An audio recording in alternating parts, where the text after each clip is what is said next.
మోకరించి ప్రార్థన చేస్తున్నారు.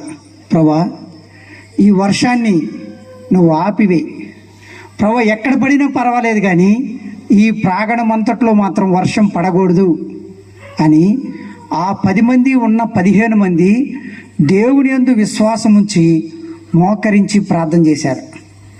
ప్రార్థన చేసినాక ఒక సేవకుడు ప్రార్థన చేస్తున్నాడు. ప్రభా, నాయనా, నీ యొక్క అరచేయిని ప్రభా అడ్డుపెట్టు, మేఘానికి అడ్డుపెట్టని ప్రార్థన చేశాడు. ప్రార్థన చేస్తే చాలామంది ఏం చేశారంటే, ఈ గ్రౌండ్లో ఉన్న 15 మంది 20 మంది ఉన్నారు. అందరూ కూడా వెళ్ళిపోయి వాళ్ళ వాళ్ళ స్థలాల్లో కూర్చున్నారు. ఎందుకు? ఆ ఇంట్లో కూర్చొని వాక్యం వింటూ ఉన్నారు. నిన్న ఆ సమయాన్ని చూసి నాకు అదే గుర్తు వచ్చింది.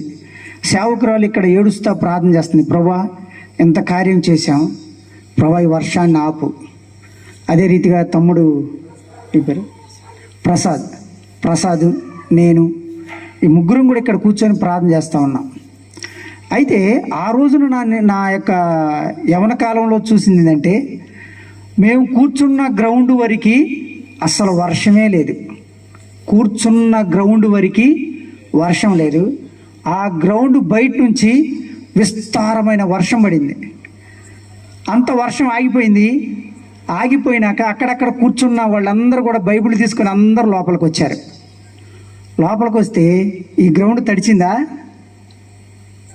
ఈ గ్రౌండ్ తడవల. ఆశ్చర్యపోయారు. నిన్న దినం కూడా నేను అదే కార్యాన్ని స్థలంలో నేను చూశా. ఎందుకు అనంటే, దేవుడు ఆయనకు తెలుసు మన